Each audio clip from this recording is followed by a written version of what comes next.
My dear students, colleagues and friends, fans and followers, my well-wishers, every learner of English language, every viewer of my channel, all of you are most welcome to my and your own YouTube channel, A Village Teacher. And here I am, S.K. Tripathi, trying to give you a few drops of knowledge from the ocean of English language. Well, I have presented myself before you after an interval of 2 days. And now I want to teach you without wasting your precious time. So please come to the topic that I have to teach you. आइए देखते हैं, समझते हैं। पिछले 2 दिन हम आपको video available नहीं करवा पाए, कुछ कारण थे। समय बर्बाद ना करके हम आपको केवल पढ़ाई की बातें बताएंगे। तो आज हमने पढ़ के आप समझेंगे हम क्या पढ़ाना है हमें। तो हमने हेडिंग डाल दी वाला वाली वाले। वाला वाली वाक्यों में आ जाता है, लेकिन ट्रांसलेशन उनमें अलग अलग होता है। जैसे ये वाक्य हो गया, फेरी वाले गलियों में चिल्ला रहे थे। तो फेरी वाला, सब्जी वाला, ये वाला, अरे तो वो ग्रीन ग्रोकर, सब्जी वाला, फेरी वाला, हाकर, उसमें मीनिंग जानना है।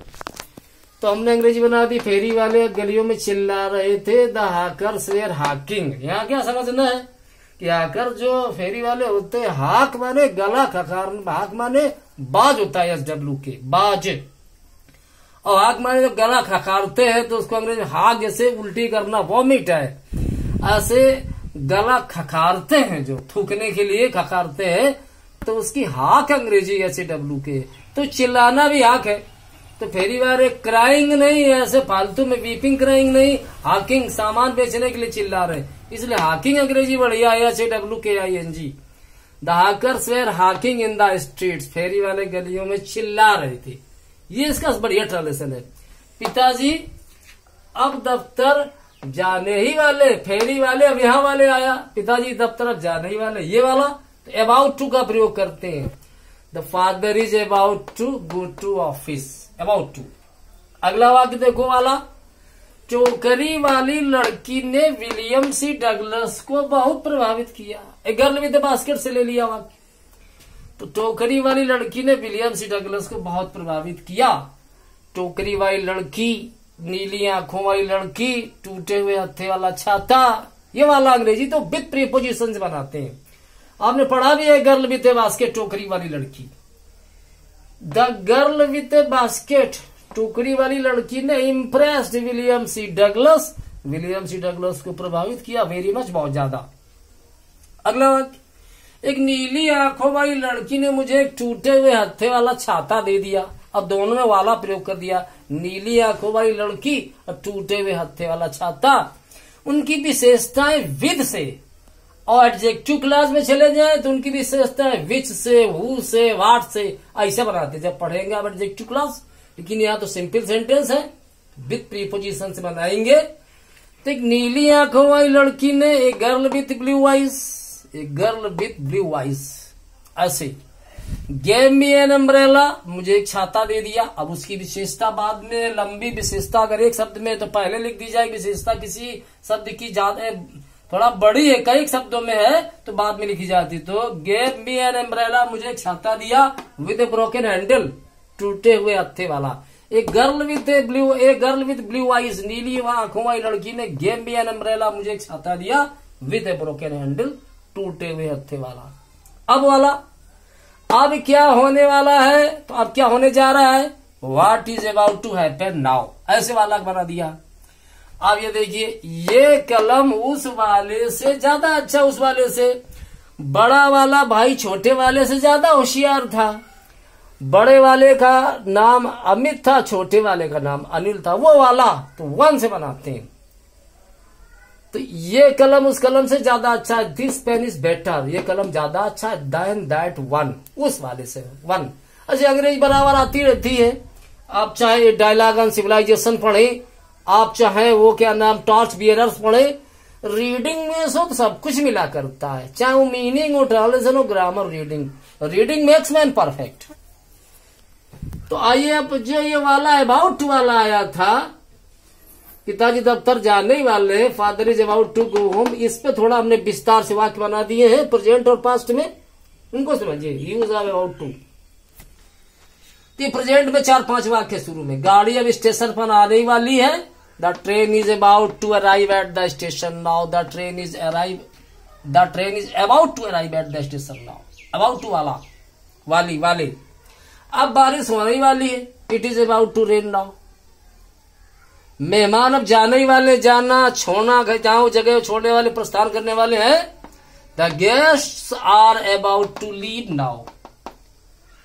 तो ये बहुवचन है, गेस्ट आर, वो इज एम-आर कहां लगता है? About to. आप लगा लेंगे। सूर्य पश्चिम में अस्त होने ही वाला है। The sun is about to set in the west. ये प्रेजेंट में 4 वाक्य है।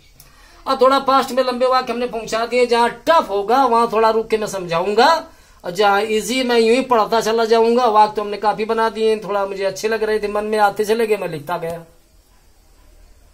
तो सूर्य, ये तो मैं बोल चुका हूं। ये वाक्य पहला देखिए, घंटी बजने वाली थी तभी मैं स्कूल पहुंच गया। तो the bell was about to ring. घंटी बजने वाली थी व्हेन आई रीच्ड स्कूल।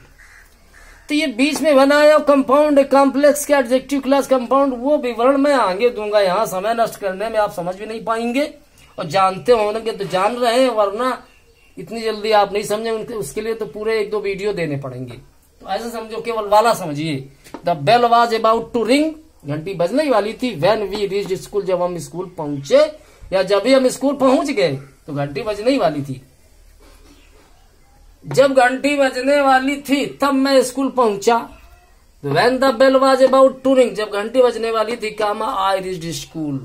ये एडजेक्टिव क्लास, वो ये जो है एडवर्ब क्लास ऑफ टाइम है। Adverb class of time when. और वो जो आया कि जब ही बीच में आ गया, जब ही, तो कॉन्टिन्यूटिव कंपाउंड सेंटेंस, इसका विवरण तो कंपाउंड कॉम्प्लेक्स में आप जान पाएंगे। अगर हम ये आपको समझाएंगे तो वाक्य नहीं हो पाएंगे। आगे देखिए, चिड़िया उड़ने वाली थी तभी बहेलिये ने उन्हें अपने जाल में फंसा लिया। चिड़िया उड़ने वाली थी तभी बहेलिये ने उन्हें अपने जाल में फंसा लिया या फांस लिया। The birds were about to fly away. The birds were about to fly away, चिड़िया उड़ने वाली थी। व्हेन द फॉलर, या FOWLER, फॉलर माने बहेलिये ने, स्नेयर्ड देम, उनको फंसा लिया। चिड़िया बहुवचन में, देम उसके लिए प्रोनाउन। स्नेयर माने जाल, फंदा, फांस, फंसाना, SNARE, यहाँ second form snared. The birds were about to fly away, चिड़िया उड़ने वाली थी। व्हेन द फॉलर, तभी बहेलिये ने, स्नेयर्ड देम, उनको फंसा लिया। इनटू हिज नेट, अपने जाल में। घर में आग लगने वाली थी कि मैंने इसे देख लिया। The house was about to catch fire. आग लगना, आग पकड़ना, कैच फायर, आग लगा देना, set on fire. The house was about to catch fire, घर में आग लगने वाली थी। व्हेन आई सॉ इट, जब भी मैंने इसको देख लिया। बच्चा छत से गिरने ही वाला था, बच्चा छत से गिरने वाला था कि उसकी माँ ने उसे पकड़ लिया। The child was about to fall from the roof. The child was about to fall from the roof, बच्चा छत से गिरने वाला था। व्हेन हर मदर, तभी उसकी माँ ने काट होल्ड ऑफ। और थोड़ा आगे समझनी है कि बच्चों को स्त्रीलिंग में मानते, स्त्रीलिंग में। जैसे बच्चे, ये इसके लिए वो कॉमन जेंडर है, बच्चे, बेबी, जो चिल्ड्रन कॉमन जेंडर है, कोई लड़का लड़की सब बच्चे हैं। तो इसलिए उसके लिए अंग्रेजी प्रोनाउन का प्रयोग करें तो वो स्त्रीलिंग चलाते हैं, CRR लिखते हैं उनके लिए। ऐसे देश के लिए CRR चलता है। जैसे पाकिस्तान के बारे में वर्णन हो रहा है, उसके लिए लिखा जाए कि वह दिन पर दिन उन्नति कर रहा है, तो आप वो ही इज नहीं लिखेंगे, वहां सीज करेंगे, cease progressing day by day. तो बच्चों के लिए, देश के लिए प्रोनाउन स्त्रीलिंग में लिखे जाते हैं, ये समझाना है। तो when her mother, his mother नहीं लिखा, व्हेन हर मदर, तभी उसकी माँ ने काट होल्ड ऑफ। और यहां समझना है कि जैसे पुलिस ने चोर को पकड़ा तो क्या पकड़ा, उसको पकड़ लिया, अपनी गिरफ्त में ले लिया। अलग बैठा है चोर और पुलिस वाले अलग बैठे, ये पकड़ना। और जब वाकई टच करे, हाथ पकड़े ऐसे, तो कैच होल्ड अंग्रेजी चलती है, यहाँ लिखती काट होल्ड ऑफ हर, तभी उसकी मानो उसको पकड़ लिया। तो व्हेन हर मदर काट होल्ड ऑफ, और सेकेंड फॉर्म कैच का काट, और होल्ड तो फर्स्ट फॉर्म में, तो यहाँ होल्ड रहेगा। तो कैच होल्ड माने पकड़ना होता है, ऐसे पकड़ ले हाथ वगैरह से, कैच होल्ड। और ऐसे पुलिस वगैरह ने पकड़ा, जैसे वो मछलियां पकड़ रही थी तो कैचिंग फिश, तो क्यों हाथ में पकड़ रहे थे, जाल से। कहाँ कैच चलता है, कहाँ होल्ड चलता है, कहाँ कैच होल्ड चलते हैं, इंग्लिश इंटरेस्टिंग सब्जेक्ट। हम सोने ही वाले थे कि दरवाजे पर दस्तक हुई। तो दस्तक हुई मतलब क्या कि किसी ने दरवाजा खटखटाया। हम सोने ही वाले थे कि दरवाजे पर दस्तक हुई। अंग्रेजी कैसे बनेगी, हिंदी बनाओ सही। कि हम सोने ही वाले थे कि किसी ने दरवाजा खटखटाया, अंग्रेजी बनाओ तो we were about to sleep, हम सोने ही वाले थे। व्हेन जबी, कंपाउंड सेंटेंस, व्हेन जबी someone knocked at the door, someone knocked at the door. We were about to sleep, हम सोने ही वाले थे। When someone knocked at the door, तभी किसी ने दरवाजा खटखटाया। नॉक के साथ प्रीपोजिशन एट आता है। पढ़ाना तो मुझे बहुत सारा है अंग्रेजी का समुद्र, उसमें कितनी बूंदे हम आपको बढ़िया दे पाएंगे ये देखिए। लेकिन आप इंटरेस्टेड और उसके परखने वाले लोग भी होने चाहिए कि जो पढ़ाया जा रहा है। मैंने बहुत बार कहा है कि वीडियोस को देखें। अगर आपके अंदर वो क्वालिटी समझे कि नहीं है या इंटरेस्ट कम है, तो ऐसे लोगों के पास सेंड फॉरवर्ड कर दे जो इसका फायदा उठा सके। तो क्या लिखा गया वहां पे कि when someone knocked at the door, तभी किसी ने दरवाजा खटखटाया। सूर्यास्त होने ही वाला था कि खिलाड़ियों ने मैदान छोड़ दिया। कुछ टफ नहीं है, सूर्यास्त होने ही वाला था, खिलाड़ियों ने मैदान छोड़ दिया। The sun was about to set, सूर्यास्त होने वाला था। When the players left the field, तभी खिलाड़ियों ने मैदान छोड़ दिया। चोर भागने ही वाला था कि पुलिस आ गई। कुछ टफ नहीं। The thief was about to run away, the thief was about to run away. When the police came, तभी पुलिस आ गई। मास्टर साहब उपस्थित पंजिका बंद करने ही वाले थे। जब भी मैंने कक्षा में प्रवेश किया जब भी मैंने सब सही। मास्टर साहब उपस्थित पंजिका बंद करने ही वाले थे, तभी मैंने कक्षा में प्रवेश किया। The teacher was about to close the attendance register, उपस्थित पंजिका। When I entered the class, जब भी मैंने कक्षा में प्रवेश किया। इंटर के साथ में एक प्रीपोजिशन कुछ नहीं आता। तो प्रीपोजिशन, अरे आप आर्टिकल नहीं पढ़ा तो आर्टिकल में गलतियां करेंगे, एडवर्ब नहीं पढ़ा एडवर्ब में गलतियां करेंगे, मीनिंग कम आती मीनिंग में गलतियां करेंगे, ट्रांसलेशन के सारे नियम नहीं पता। यह इंग्लिश है, ये मैथ नहीं है। तो गलतियां होंगी, लेकिन यहाँ गलतियां समझ में नहीं आती कि हम कर रहे नहीं कर रहे, मैथ में समझ में आ जाती हैं। तो when I entered the class, तभी मैंने कक्षा में प्रवेश किया। हम घर पहुंचने ही वाले थे कि वर्षा होने लगी। We were about to reach home, हम घर पहुंचने ही वाले थे। When it began to rain, तभी बारिश होने लगी। वे मुझे डांटने ही वाली थी कि मैंने उनसे माफी मांग ली। थोड़ी थोड़ी मीनिंग से थोड़ा प्रैक्टिस करवा दी इतने वाक्य दे करके। When she was about to scold me, जब मुझे डांटने वाली थी, I begged pardon from her, मैंने उनसे क्षमा मांग ली। तो ये तो वाला में पहले हमने बताया कि वाला की अलग अलग अंग्रेजी, फिर जिन वाला में अबाउट टू चलता उसका हमने थोड़ा यहाँ दिग्दर्शन करवाया है। जैसे परीक्षा शुरू होने ही वाली थी कि वह बीमार पड़ गई, तो when the examinations were about to begin, she fell ill. तो यहाँ से हम नया शुरू करना है क्या कि लगना शब्द की अंग्रेजी क्या है, लगना। तो भी जैसे वह वाला की अंग्रेजी अलग थी, लगना शब्द की अंग्रेजी अलग आती है। तो अलग समझिए क्या है कि ये लड़की चालाक लगती है, तो अंग्रेजी क्या बनाएंगे, this girl seems to be clever. वहां छूट गया अंग्रेजी में, हाँ टू लिखा है, बी और आना चाहिए, यहाँ छूटा है। This girl seems to be clever. कहा सीम और अपीयर के बाद में बी लग जाता है, रीडिंग करके पता चलेगा। This girl seems to be clever. यहाँ खास बात क्या है कि जिस चीज को हम देख के ना, मतलब जो चीज दिखाई नहीं दे, हम अनुभव के द्वारा जानते हैं, अनुभव करते जिस चीजों का, दिखाई नहीं दे रही वो चीज, अनुभव करते हैं, वहां सीम चलता है। जैसे वो चालाक लगता है, दयालु लगता है, निर्दयी लगता है, दिखाई नहीं देता, उसके व्यवहार से हम जानते हैं कि ये चालाक है, कि ये दयालु है, कि निर्दयी है, कि धूर्त है, कैसा है, कि उदार है। तो वहां सीम अंग्रेजी चलती है। तो वो लड़की चालाक लगती है, वो दिखाई नहीं दे रही चालाक, उसके व्यवहार से पता चलता है कि वो चालाक है, बातचीत से। This girl seems to be clever. जो चीजें दिखाई कुछ दे और लेकिन वास्तव में हो कुछ, वहां अपीयर लगता। आकाश नीला लगता है, शाम के समय आकाश, अरे कभी आकाश लाल है, कभी भूरा हो जाता, कभी काला होता रात में, और कभी नीला होता है, कभी सफेद हो जाता, कुछ भी तमाम रंग हो जाते हैं आकाश के। तो है कुछ दिखाई दे, कुछ वहां अपीयर चलता है। द स्काई अपीयर्स ब्लू, आकाश नीला लगता है। ओस की बूंदें घास की पत्तियों पर मोतियों जैसी लगती हैं, मोती नहीं लेकिन मोतियों जैसी लगती हैं वो घास की बूंदें, वो जो है ओस की बूंदें, ओस की बूंदें घास की पत्तियों पर मोतियों जैसी लगती हैं। द ड्यू ड्रॉप्स, ओस की बूंदें, on the blades of grass, blade मारे पंखुड़ी होता है कोई घास वगैरह की। द ड्यू ड्रॉप्स, ओस की बूंदें, on the blades of grass, घास की पंखुड़ियों पर पत्तियों पर, आईपीआर प्रतीत होती लगती हैं, लाइक पर्ल्स, मोतियों जैसी हैं। आईपीआर चलेगा, सीम नहीं चलेगा। और ऐसा लगता है कि वो पास हो जाएगा, दोनों चला लेंगे। It IPR it seems, it IPR it seems, ऐसा लगता है दैट ही विल पास, वो पास हो जाएगा। आप ऐसे अंग्रेजी पढ़ा करते हैं। उसकी बहन सुंदर लगती थी, क्या समझना, जो वास्तव में दिखाई दे कि वो कैसा है। तो सुंदर तो दिखाई देगा, कुरूप है कि सुंदर सामने, वो कोई अनुभव करने वाली चीज नहीं, वो तो दिखाई देती है।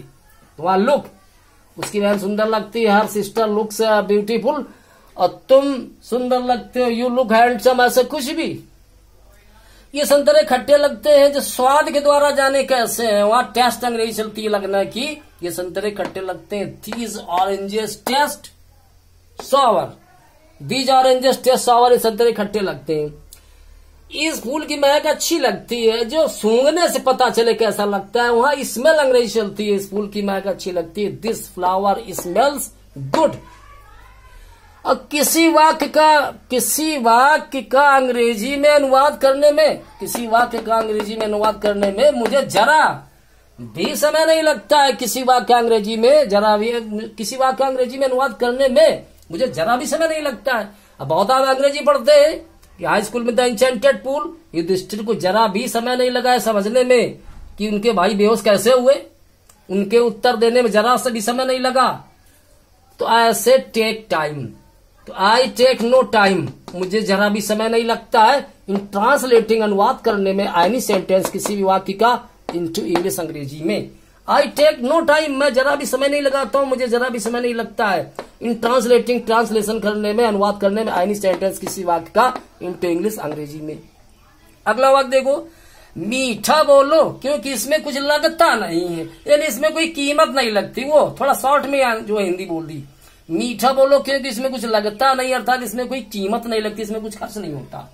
तो स्पीक स्वीट, मीठा बोलो, because it cost us nothing, इट वहां प्रोनाउन है, एक बच्चा है, तो कास्ट माने कीमत, और कीमत होना, कास्ट वर्ब में है, तो यस या यस जुड़ा, present indefinite tense. Because it cost us nothing, क्योंकि इसमें कोई कीमत नहीं लगती, यानी मीठा बोलने में कुछ खर्च नहीं होता, कुछ लगता नहीं। मीठा बोलो क्योंकि इसमें कुछ लगता नहीं है।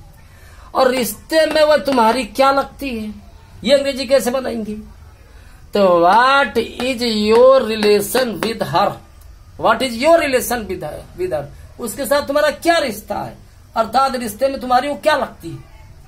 फिर अगला वाक्य देखो, आह बहुत लगता है, मतलब डॉक्टर ने इंजेक्शन लगाया, कांटा चुभ गया, कुछ भी कष्ट हो रहा है, तो कहते तो बहुत लगता है। तो हर्ट, आहत करना, घायल करना, हर्ट अंग्रेजी वहां चलती है।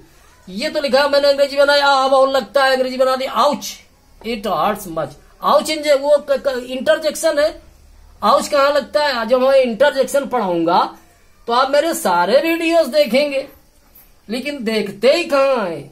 अरे वो कायदे में ये वीडियोस उन लोगों तक पहुंच जाए जो इसको समझते जानते, कदर, जो जिनकी वैल्यूएशन हो तो समझ में आ जाएगी क्या है। मैंने भी इंग्लिश में वीडियो देखे हुए हैं तमाम यूट्यूब पर, लेकिन मैं जानता हूं कि क्या डिफरेंस है इन वीडियोस में। सीखने वालों के लिए, वाकई सीखने वालों के लिए वो जो है वही जिसकी उन्हें तलाश है। इंटरजेक्शन पढ़ाए जाएंगे। तो आज इट हर्ट्स मच, आप बहुत लगता है। तो ये वाक्य हमने इतने बताए हुए, रिवीजन करिएगा। अगले वीडियोस में हम आपको मिलेंगे कुछ नए अच्छे टॉपिक और सेंटेंसेस के साथ में। इन वीडियोस को शेयर जरूर कर दो अच्छे पढ़े लिखे लोगों के पास में, ताकि कम से कम जिन्हें जरूरत है उनको ये मिल जाए। अब शायद ऐसा लग रहा है कि जिन्हें आवश्यकता है लेकिन उनको पता नहीं है कि वीडियोस में ऐसा कुछ पढ़ाया गया है, तो आप लोग दोहराइए, बेमन दोहराइए। अगर मन नहीं लगता, मन लगता तो एंजॉय करिए, नहीं तो बेमन दोहराइए। इनको शेयर फॉरवर्ड जरूर करिए, दूसरों को बता दीजिए कि इंग्लिश की वैल्यूएशन यहाँ अवेलेबल है यूट्यूब चैनल एविलियस टीचर पर। पढ़ के फ्री में फायदा उठाए। धन्यवाद।